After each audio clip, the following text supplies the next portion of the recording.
Hodně lidí se ptá, co my tady v Eros vlastně děláme, jestli to je umělá inteligence.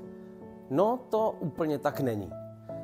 Eros to je hlavně advokátní kancelář, která poskytuje komplexní právní služby. A je toho celá řada.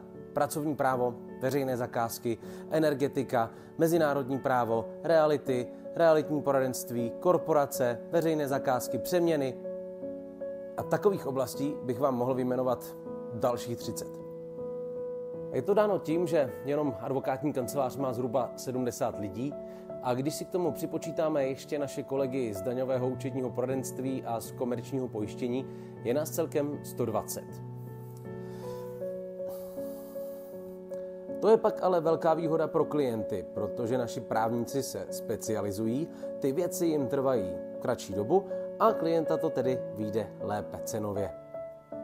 Kdybych to měl shrnout, tak Eros jsou právní a daňové služby rychle, cenově dostupně a díky Vojtovi Suchardovi, který teďka sedí v Praze nebo někde lítá po světě, i celosvětově díky naší síti Eros International. Mimochodem, já vím, že světelně to video není žádná sláva, ale my nejsme marketingová agentura, nejsme ani AI poradenství, jsme primárně advokátní kancelář Eros.